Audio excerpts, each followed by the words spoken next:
இறையேசுவில் பிரியமான சகோதர சகோதரிகளே, நமது ஆண்டவர் இயேசு கிறிஸ்துவுடைய திருப்பெயரால் உங்களுக்கும் உங்கள் குடும்பத்தில் இருக்கிற அனைவருக்கும் அன்பும் சமாதானமும் மகிழ்ச்சியும் உண்டாவதாக.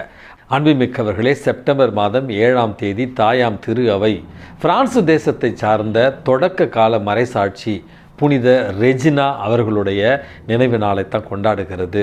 அன்புமிக்கவர்களே, மாதத்தினுடைய முதல் சனிக்கிழமையாகவும் இதை நம்ம நினைவு கூறுகிறோம். அன்னை மரியாளுக்கான ஒரு நாளாகவும் இது ஒப்பு கொடுக்கப்பட்டிருக்கிறது.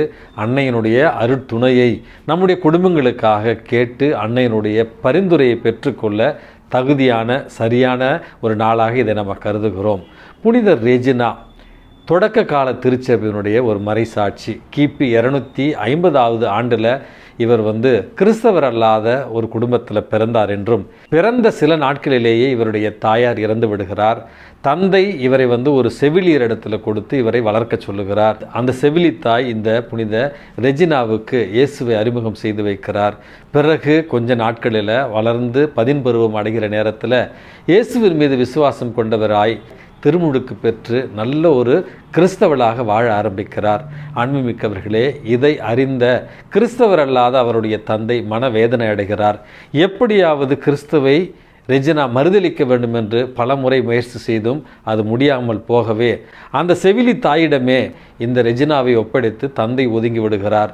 அன்புமிக்கவர்களே, 10 பருவத்தை தாண்டிய பிறகு புனித ரெஜினாவை திருமணம் செய்து கொள்வதற்காக பல பணக்கார இளைஞர்கள் முயற்சி செய்கிறார்கள். அதில் அரச குடும்பத்தை சார்ந்த ஒருவரும் முயற்சி செய்கிறார். கடைசி வரையில் கிறிஸ்துவை மட்டுமே தன்னுடைய மணவாளனாக ஏற்றுக்கொண்டு புனிதத்திலும் தாட்சியிலும் விசுவாசத்திலும் வளர்ந்தார் புனித ரெஜினா. இதை கண்ட அந்த அரச குடும்பத்து இளைஞர் எப்படியாவது புனித ரெஜினாவுடைய மனதை மாற்றி திருமணம் செய்து கொள்ள வேண்டும் என்று பல சித்திரவதைகளை செய்கிறார், மிரட்டல்களை விடுக்கிறார். எதற்கும் அஞ்சாத புனித ரெஜினா கடைசி வரையில் எல்லா துன்பங்களையும் இயேசுவுக்காக ஏற்றுக்கொண்டு மறை சாட்சியாக தலை வெட்டப்பட்டு இவர் மரித்தார் என்று இவருடைய வாழ்க்கையில் நம்ம பார்க்கிறோம். அன்புமிக்கவர்களே, நம்முடைய குடும்பத்தில் வாழ்ந்து கொண்டிருக்கிற இளைஞர்கள், இளம் பெண்கள் எப்படிப்பட்ட விசுவாசம் உள்ளவர்களாக இருக்க வேண்டும்? இயேசுவுக்காக எதையும் செய்ய துணிந்தவர்களாக இருக்க வேண்டும். இயேசுவுக்காக எல்லா தியாகங்களையும் செய்ய வேண்டும் என்பதற்கு நாம் பின்பற்ற வேண்டிய ஒரு அழகான மாதிரிகையாகத்தான் இருக்கிறார் புனித ரெஜினா. அவருடைய பரிந்துரையால் விசுவாசத்தில் உறுதியோடு இருக்க இன்றைக்கு நம்ம மன்றாடி செபிப்போம். அன்புமிக்கவர்களே, இன்றைக்கு நமக்கு கொடுக்கப்பட்டிருக்கிற நற்செய்தி வாசகத்தில் நமது ஆண்டவர் இயேசு கிறிஸ்து தன்னுடைய சீடர்களுக்காக அவர் துணிந்து பேசுகிற ஒரு செயலைத்தான் நற்செய்தி வாசகமாக நம்ம பார்க்கிறோம். அதாவது ஓய்வு நாளில் வயல்வெளிகளில் நடந்து கொண்டிருக்கிற நேரத்தில் இயேசுவினுடைய சீடர்கள் என்ன செய்கிறார்கள்? அங்கே வயலில் இருந்த கோதுமை கதிர்களை அவர்கள் கொய்து அவர்கள் அதை உண்ண ஆரம்பிக்கிறார்கள். இதுதான் பிரச்சனை. ஓய்வு நாளில் இந்த வேலையை செய்யலாமா? ஓய்வு நாட்களில் உங்கள் சீடர்கள் மட்டும் ஏன் இப்படி ஓய்வு நாளை மீறுகிறார்கள் அப்படிங்கிற ஒரு கேள்வியை கேட்கிறார்கள் இயேசுவிடத்தில்.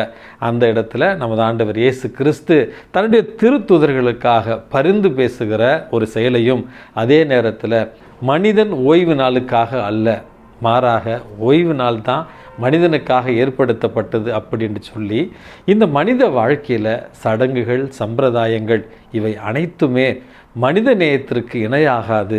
நம்முடைய இந்த மனித வாழ்வில் இரக்கமும் மனித நேயமுமே உண்மையான வழிபாடு என்பதை இறைவன் இன்றைக்கு நமக்கு தெளிவுபடுத்துகிறார். அன்புமிக்கவர்களே, 2020 டோக்கியோவில் ஒலிம்பிக் நடந்த பொழுது 2 நிகழ்வுகள் என்னை உண்மையாகவே பாதித்தது.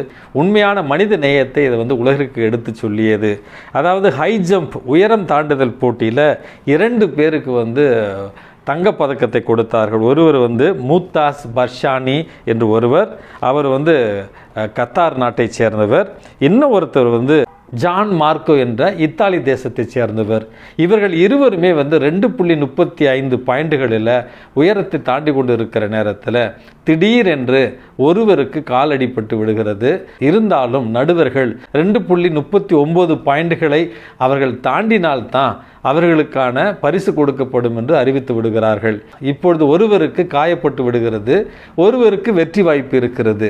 ஆனால் வெற்றி வாய்ப்பை பெற்ற அந்த ஜான் மார்க்கோ என்பவர் தன்னுடைய சக போட்டியாளருடைய வாழ்வை நினைத்து பார்த்து எத்தனை போராட்டங்களுக்கு பிறகு இந்த கடைசி நிமிடத்திற்காக அவர் வந்திருக்கிறார் என்று நடுவர் இடத்துல சென்று, ஐயா, இப்பொழுது நான் அந்த உயரத்தை தாண்டாவிட்டால் எங்கள் இருவருக்கும் தங்க பதக்கத்தை பகிர்ந்து கொடுப்பீர்களா என்று தனக்கு மட்டுமே வெற்றி வாய்ப்பு இருந்தும் கூட தன்னுடைய சக போட்டியாளருக்கும் பரிந்து பேசி அந்த ஆண்டு அவர்கள் இருவருக்குமே தங்கப்பதக்கம் கிடைத்ததாக நம்ம வரலாற்றில் வாசிக்கிறோம்.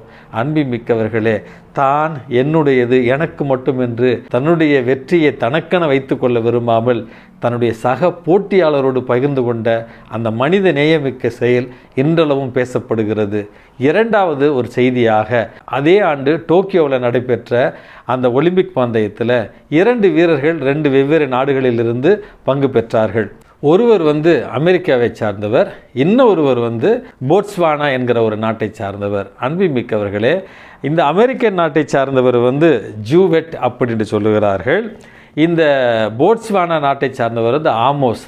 2 பேருமே ஓட்டப்பந்தயத்தில் ஓடுகிற நேரத்தில் ஒருவர் கால் இடறி ஓட்டப்பந்தய எல்லையை அடைவதற்கு முன்பாக வீழ்ந்து விடுகிறார். அவருக்கு பின்னால் வந்த அந்த நபர் எப்படியாவது முண்டியடித்து கொண்டு ஓடி போய் அந்த பரிசை வென்றிருக்கலாம்.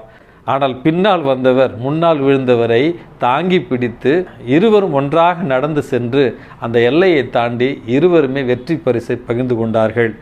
ஒவ்வொரு நாளும் முடிகிற பொழுது நாம் எல்லோருமே வீரர்களாகத்தான் இருக்க விரும்புகிறோம். மற்றொருவருடைய வாய்ப்பை பறித்து நான் வெற்றியாளனாக சுயநலத்தோடு வாழ விரும்பவில்லை என்று விழுந்தவரையும் எழுந்து நிற்க வைத்து இருவரும் ஒன்றாக சேர்ந்து தங்க பதக்கத்தை பெற்றதையும் ஒரு செய்தியாக வாசித்தேன்.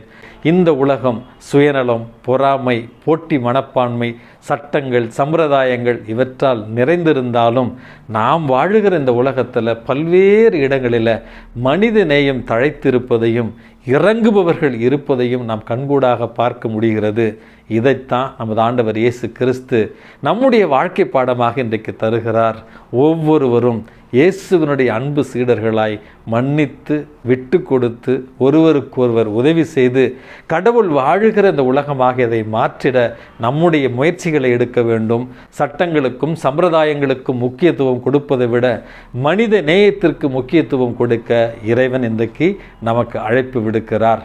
அந்த அழைப்பை ஏற்றவர்களாய் நம்முடைய வாழ்வாலும் வார்த்தையாலும் இயேசுவினுடைய உண்மை சீடர்களாய் சான்று பகர்வோம். எல்லாம் வல்ல இறைவன் தந்தை, மகன், தூய ஆவி உங்களையும் உங்கள் குடும்பத்தில் இருக்கிற அனைவரையும் நிறைவாக ஆசிர்வதித்து பாதுகாத்து வழி நடத்துவாராக. ஆமேன்.